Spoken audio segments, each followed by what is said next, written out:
Mimi kwanza ni kushukuruni Azam Media kwa kunitembelea hafla hapa Kiswandui. Ni kweli kwamba kwanza ni mimi nitoe masikitiko yangu makubwa kinachoendelea Chadema, lakini hapa ni funzo. Ni funzo kwamba si kila mtu anaweza kuwa kiongozi wa juu wa chama. Sasa mimi nadhani walichokipanda ndicho wanachokivuna Chadema. Baada kujiimarisha kwa chama cha kisiasa ambacho kitacholeta matumaini kwa Watanzania, imekuwa sasa ni chama ambacho kimepoteza matumaini ya Watanzania. Mwaka 1992 nchi yetu ilipoamua kurudi kwenye mfumo wa vyama vingi, hatukufanya kwa kubahatisha. Tuliwapa fursa ya Watanzania ili Chama cha Mapinduzi na serikali zake kupata mawazo mbadala ya wananchi kupitia vyama vya kisiasa. Na Chadema tangu kina Mzee Mtei, kina Bob Makani walikijenga vizuri chama hicho na wakakikabidhi kwenye mikono kwa awamu tofauti. Lakini leo wale wazee kama wako hai, hali wanaoiona kwa kweli wangekuwa wanasikitika sana. Hata huko mbele haki walipo, basi wanasikitika sana. CCM sisi tunatizama vyama hivi vya upinzani kama ni kioo cha kujitathmini na kujiweka sawa. Lakini leo imegeuka kwa vurugu. Mfano ukiangalia kina kama Salum Mwalimu, kina Catherine, kina Halima na wengine, kina John Mrema na wengine, ni watu ambao walisacrifice sana kwenye maisha yao kuijenga Chadema. Lakini leo kama mmewasikia wenyewe na nilikuwa naangalia hapa press yao, kwa kweli ni mambo ya kusikitisha. Kwetu sisi wanasema vita vya panzi neema kwa kunguru. Sasa nije kwenye swala lako ambalo uliniuliza. Kwanza niseme Chama cha Mapinduzi ni chama ambacho kukua kwake, kuimarika kwake ni kupata wanachama. Kwa maana Chama cha Mapinduzi sisi kila siku na maelekezo ya kamati kuu na halmashauri kuu ya taifa kwamba chama kiendelee kuingiza wanachama wengi. Nichukue fursa hii kwa niaba ya Chama cha Mapinduzi, wale wote ambao walotoka Chadema wakiona pahala salama ni CCM, tunawakaribisha. Chama chetu ni chama kinachohitaji wanachama, na tukuanza leo kuwapokea wanachama kutoka vyama mbalimbali vya upinzani. Mnakumbuka nyie leo kwa mfano na ujue kwamba CCM si hatuna ubaguzi ukiingia CCM. Almuhimu ufanye haraka tu kuingia CCM, kwa sababu lazima uwe mwanachama wetu, uwe na kadi, uwe na sifa ndani ya CCM. Tuna Profesa Kitila Mkumbole, sawa, alikuwa Chadema, leo yupo na tumempa wizara nyeti tu ya uwekezaji. Lakini kulikuwa kuna kijana wetu kila Lasari, kina Katambi, wote wametoka Chadema na wameaminiwa. Na wengine wametoka kina Mtatiro, wametoka Kafu na sehemu nyingine. Kwa maana hiyo chama chetu sisi ni chama ambacho kinapokea wanachama wa aina zote. Na uzuri wa CCM kwamba ukiwa na uwezo basi inakupa nafasi ndani ya chama chetu. Lakini juzi tu mmemsikia alikuwa mwenyekiti wa kanda ili utimize dhamira na malengo ya Watanzania. Mimi naamini hawa ni viongozi wazuri sana, na wajua ni viongozi wazuri sana, ni watu ambao wana ari ya kutumikia taifa lao na ni wazalendo. Kwa maana hiyo mimi nadhani kwamba hawajachelewa wakiamua kuja CCM. Sisi tunawakaribisha na tutawapokea mikono miwili waje CCM. Na basi CCM ikitangaza wakati wake wa kuomba nafasi, wakishakuwa wanachama watakuwa na haki kama wanachama mwingine ndani ya chama chetu. Lakini pia tuna nafasi nyingi za kukitumikia chama. Unajua chama chetu ni kikubwa. Chama chetu kina nafasi nyingi kama ni chama. Tuna makao makuu Dodoma, kuna vitengo, kuna nafasi mbalimbali. Wanaweza akatumika kwa uzoefu wao na uwezo wao. Lakini pia tuna ofisi kuu hapa Kiswandui, ipo, ina maofisa wengi na nafasi nyingi na vitengo vingi. Lakini tuna ofisi ndogo pale Lumumba. Lakini pia tuna ofisi kila mikoa, tuna kila ofisi za wilaya na mpaka kwenye kata na mashina. Kwa maana hiyo pia unaweza kuwa mwanachama wa kawaida tu ukawa unatoa mawazo yako na maoni yako kwa kukijenga chama chetu. Kwa maana hiyo mimi niwashukuru kwamba kwa kuona uonevu unaotokea, kwa kweli ni masikitiko makubwa sana kabisa. Sisi tuchukue nafasi hii kwamba tuwakaribishe tu, na niwaambie ndo uimara wa CCM. Na ndo maana ndani ya CCM unakuta viongozi wetu sisi tunalelewa, tunafunzwa uongozi ni nini, na lazima ifike pahala kwenye nafasi hizi lazima ufike pahala uache visasi. Kwa mfano, hakuna katika chama chochote kinachokuwa na mchakato mgumu wa kupata viongozi kama sisi. Lakini ukuti sisi tunagawanyika. Tunakuwa na makundi wakati wa kugombea. Sisi ndani ya chama chetu makundi tumeruhusu tu. Maana huwezi kuomba nafasi ukaa peke yako.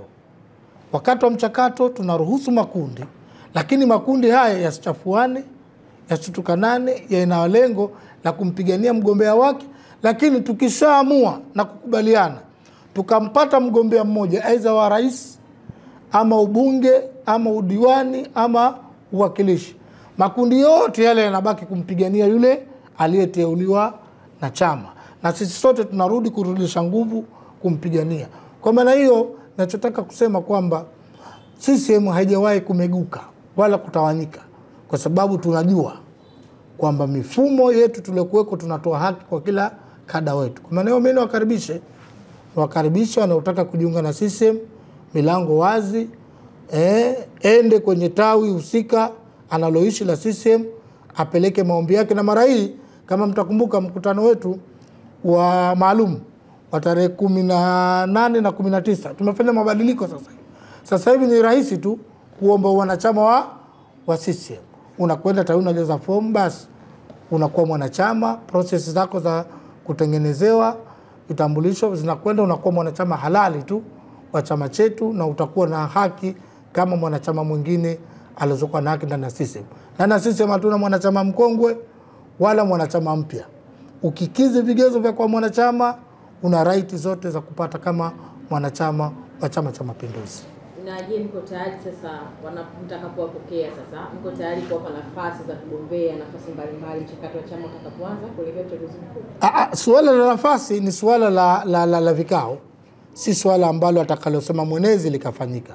Kwa mfano, sisi kwetu mchakato wa kuwapata wabunge, mchakato wa kuwapata wakilishi na madiwani ni mchakato tunaopeleka kwa wanachama wenyewe. Kwa mfano, juzi mmeona moja katika ya agenda kama 7 zilizokuja kwenye mkutano mkuu, agenda moja ilikuwa ni kufanya mabadiliko ya mfumo wa kupata maoni ya wanachama wa CCM juu ya wale wagombea ama wanachama wa CCM watakaoomba ridhaa ya chama chetu. Kwa maana hiyo, ikithibitika wameingia kwenye chama, wamekizi vigezo sawa vya kuwa mwanachama, maana huwezi kugombea kama si mwanachama Chama cha Mapinduzi. Wamekizi vigezo, wana sifa za wanachama, na wao tunawapa fursa ya kwenda kugombea huko. Watakapogombea wana CCM wote wakajaze fomu, wakishajaza fomu vikao vitawajadili, vitawachuja. Vikiwachuja, ikihisi kwamba hawa wanadizavu katika majina, halmashauri kuu ya taifa itakaona kurejesha kwa wanachama, basi na wao kwa wanachama watarejeshwa, alafu huko wanachama watapiga kura zao za maoni. Hiyo hatua ya kwanza. Lakini kama nilivyokuambia, chama chetu kina nafasi nyingi. Ukiacha mchakato huu ambapo inawezekana usibahatike kwa mfano ukapata nafasi hiyo, bado chama kina nafasi na serikali ina nafasi nyingi. Sawa? Kwa mfano, rais atakayechaguliwa Chama cha Mapinduzi, kwanza yeye mwenyewe ana nafasi 10 za uteuzi. Hiyo ngazi ya ubunge. Sawa? Lakini ukiacha hivyo, yeye ndo kwa mujibu wa katiba ya Jamhuri ya Muungano anateua wakuu wa mikoa, wakuu wa wilaya, madasi, marasi, wakurugenzi, makatibu wakuu. Kwa maana kuna nafasi nyingi kabisa. Hatuwezi tukamwacha mtu mzuri amequalify sifa zote, tutamtumia. Na ndio maana nimekupa mfano, mbona tunatumia Waitara, tumemtumia, alikuwa naibu waziri wa afya, si ndio? Kitila Mkumbo mpaka leo kaja tunamtumia, ni waziri wa uwekezaji. Yule Katambi, naibu waziri, tumemtumia, ndio alikuwa mwenyekiti wa vijana wa Chadema, si ndio? Yule Lazari ni mkuu wa wilaya huko, na wengine wengi tu wapo ambao watatumika. Kwa maana hiyo mimi nasema kwamba nchi yetu ni kubwa na ina maeneo mingi ya kutumika kama Mtanzania. Sio lazima mwaka huu unaweza usitumike kama mbunge, inaweza kuwa mwaka kwa mbunge, lakini kwa uwezo wako kuna eneo unaweza ukatumika vizuri na ukaleta faida kwa Watanzania. Mimi la msingi ni waombe kwamba waje CCM, wakija CCM basi chama hichi kipana, kina mawazo, kina watu wana fikra na busara nyingi tu. Tutaangalia wapi tunaweza kuwatumia na wakatumika tu. Wanaweza wengine akawa wenezi, wasemaji wazuri tu. Wengine wanaweza kuwa makatibu wakuu, manaibu makatibu wakuu wa chama na nafasi nyingine tu. Sisi sote tunapita tu hapa. Sawa? Kwa maana hiyo sisi mchakato wetu uko wazi. Hatumbebi mtu tukampa favor, hapana. Atachukua fomu, akichukua fomu atajadiliwa, akishajadiliwa utafuata mchakato wa kupata maoni ya wanachama, baadaye vikao vya juu vitafikiria, baadaye chama kitafanya uteuzi. Na chama chetu kinazingatia moja, tunalozingatia wagombea tunataka kuwapeleka kwa wananchi ni wagombea wanaokubalika na watu. Sasa wezekani kama una mtu ambaye kaja, sawa, lakini yule mtu very potential, anakubalika, ambaye itasaidia CCM kushinda rais, tusimtumie. Why? Tutamtumia. Tutamtumia tu. Kwani kina Gwajima alikuwa wapi? Sawa. Sasa sisi tutaangalia vitu vingi. Tunapofanya uteuzi tunaangalia kikubwa, sisi tunaangalia ibara ya 5 fasili ya kwanza. Inasema vipi? CCM kushinda, na hatuwezi kushinda kwa mtoto wa bunduki. Tutashinda kwa kuwapeleka wagombea wenye ushawishi na kutakiwa kwenye jamii husika. Kwa maana sio na hofu. Tutapima, tutaangalia. CCM ina macho mengi bwana. Tutaangalia kama mtu anakubalika, anatakiwa, basi ya nini bwana utumie nguvu kubwa wakati simple ipo. Ukimweka Mbeto tu pa tunajua tuna kura za uhakika bwana. Tutafanya hivyo. Ikibidi kufanya hivyo pia tutafanya. Tutaangalia nani anaweza kutuletea ushindi kwa haraka ndani ya Chama cha Mapinduzi. Na ndio maana tukasema tutasikiliza maoni ya wanachama wetu. Tukishapata maoni tutasikiliza na wananchi. Unanifahamu? Lakini tutasikiliza maoni ya wana CCM, lakini tutasikiliza na maoni ya wananchi katika maeneo hayo husika, ili tusije tukafanya uamuzi baadaye ukaja kutujutia tukaweza kupoteza majimbo. Kwa maana wasiwe na hofu. Sisi tuna vyombo vingi vya kuviangalia na tuna utaratibu wingi wa kufanya uteuzi. Uteuzi ndio na sisi mauji kirahisi. Tunaangalia maeneo yote. Maana yake ni nini? Usifikiria maoni ya wana CCM peke yake tu tukasema tunachukua. No. Maana yake mgombea tutakayemteua anakwenda kwenye nini? Jamii. Je, jamii ya watu wote pale wanamkubali? Wanamtaka? Mara hii tumeapa CCM. Tunataka tuwape mtu anayetakiwa na kukubalika kwenye eneo. Sisi hatutombeba mtu bwana. Hata kama rafiki yetu hatuwezi kuanza kula kama hujaja, lakini kama unahisi ukubalike katika eneo husika, tutakwambia bwana pumzika, tumpeleke huyu ili chama kishinde. Maana yake ni nini? Chama kwanza, mtu baadaye.